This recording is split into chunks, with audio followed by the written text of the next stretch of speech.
Bab 3. Ketenangan adalah kekuatan.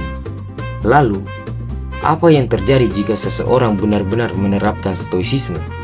Dampak pertama, ia menjadi lebih tahan menghadapi tekanan. Bukan karena hidupnya menjadi lebih mudah, tetapi karena ia tidak lagi menghabiskan seluruh energinya untuk melawan kenyataan. Bayangkan dua orang kehilangan pekerjaan. Orang pertama berkata, "Hidup saya selesai." Orang kedua berkata, "Ini memang buruk, tapi saya masih bisa mencari pekerjaan lain. Saya masih bisa belajar. Saya masih bisa mencoba lagi." Masalahnya sama, tetapi cara mereka menghadapinya berbeda. Dan disitulah stoicisme bekerja. Bukan mengubah dunia luar terlebih dahulu, tetapi mengubah cara kita berdiri di dalamnya. Dampak kedua, kita bisa menjadi lebih sulit dimanipulasi. Orang yang hidup dari pujian akan hancur karena hinaan. Orang yang hidup dari validasi akan takut kehilangan penerimaan. Tetapi, ketika kamu memahami bahwa nilai dirimu tidak sepenuhnya ditentukan oleh pendapat orang lain, kamu menjadi bebas. Kamu tidak perlu membuat semua orang menyukaimu, karena kenyataannya mustahil. Bahkan, jika kamu menjadi manusia paling baik di dunia, tetap akan ada seseorang yang tidak menyukaimu. Jadi mengapa menghabiskan seluruh hidup untuk mengejar sesuatu yang memang tidak mungkin? Fokuslah pada karakter, fokuslah pada tindakan, fokuslah pada apa yang memang bisa kita kendalikan. Dampak ketiga, stoicisme membuat kita lebih sadar bahwa hidup ini terbatas.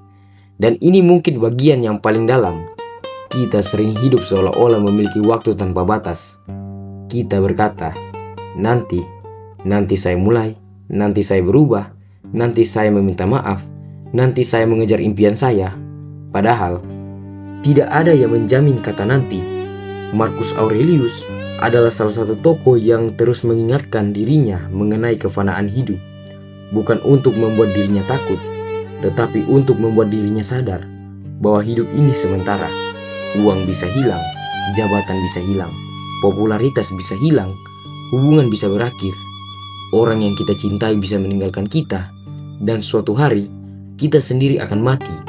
Maka pertanyaannya bukan lagi bagaimana saya bisa memiliki semuanya, tetapi apa yang akan saya lakukan dengan apa yang saya miliki sekarang. Dan mungkin disinilah stoicisme menjadi sangat relevan dengan kehidupan modern.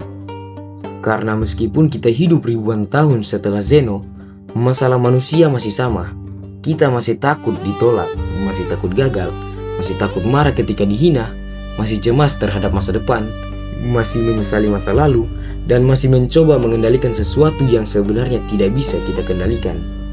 Epictetus mengajarkan sebuah gagasan yang sangat penting.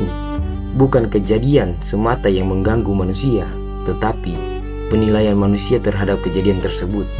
Dan jika kita memahami ini, kita mulai melihat kehidupan dengan cara yang berbeda. Kehilangan bukan berarti hidup selesai. Kegagalan bukan berarti kamu tidak berguna. Penolakan bukan berarti kamu tidak layak dicintai.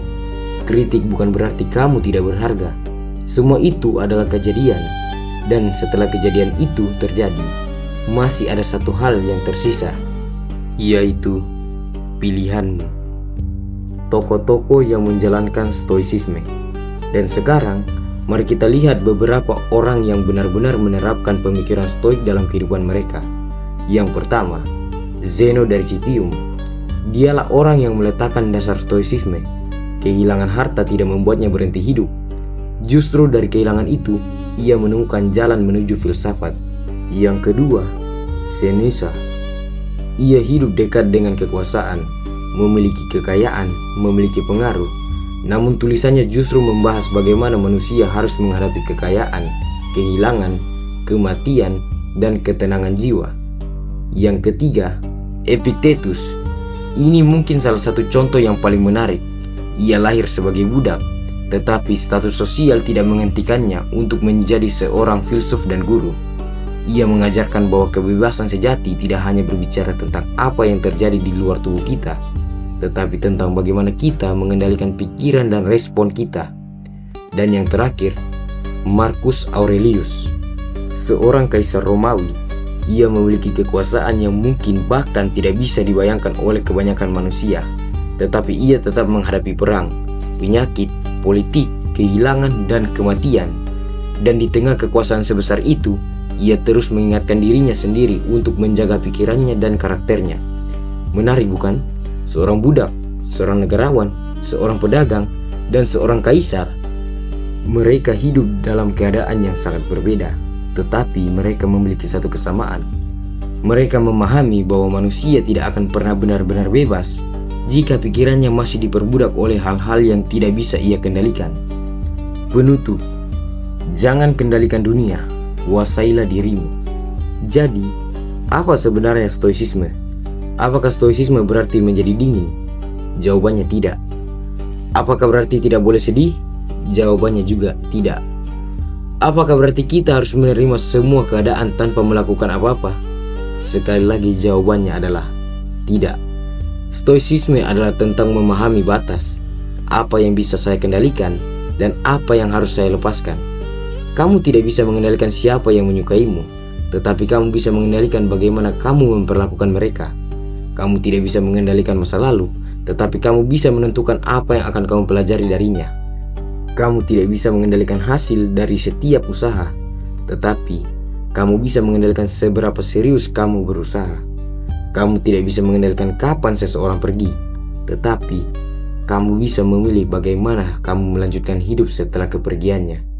Dan kamu tidak bisa mengendalikan kematian, tetapi kamu masih bisa mengendalikan bagaimana kamu menjalani hidup sebelum kematian itu datang. Karena pada akhirnya, kita terlalu sering meminta dunia untuk berubah. Padahal, yang sebenarnya harus berubah adalah cara kita melihat dunia. Kita ingin semua orang memahami kita, kita ingin semua orang menyukai kita ingin hidup selalu berjalan sesuai rencana. Tetapi, hidup tidak pernah berjanji seperti itu. Maka, kedewasaan bukan ketika kamu berhasil mengendalikan semuanya, tetapi ketika kamu akhirnya memahami bahwa tidak semuanya harus dikendalikan. Biarkan orang berbicara, biarkan masa lalu tetap menjadi masa lalu, biarkan sesuatu yang memang bukan milikmu pergi, dan fokuslah pada satu hal yang masih bisa menjadi milikmu, dirimu sendiri. Karena dunia boleh menjadi kacau, orang lain boleh berubah, rencana boleh gagal, keadaan boleh menghantam berkali-kali, tetapi selama kamu masih mampu memilih bagaimana kamu berdiri, kamu belum kehilangan kendali. Dan mungkin itulah kebebasan yang sebenarnya. Bukan ketika kamu mampu mengendalikan dunia, tetapi ketika dunia tidak lagi mampu mengendalikan dirimu. Itulah stoicisme. Dan setelah video ini selesai, kita semua akan kembali menghadapi masalah yang sama. Tetapi semoga kita tidak lagi menghadapinya dengan cara yang sama. Karena kita tidak selalu bisa memilih apa yang terjadi dalam hidup, tetapi kita selalu memiliki kesempatan untuk memilih siapa diri kita ketika itu terjadi. Dan kalau kamu masih sampai di akhir video ini, terima kasih. Karena tidak semua orang mau berhenti sejenak dari kebisingan dunia, hanya untuk belajar memahami dirinya sendiri. Kalau pembahasan seperti ini memang ingin terus kamu ikuti, subscribe-lah channel ini. Karena mungkin video berikutnya tidak akan mengubah dunia, tetapi siapa tahu ia bisa mengubah caramu melihat dunia. Subscribe.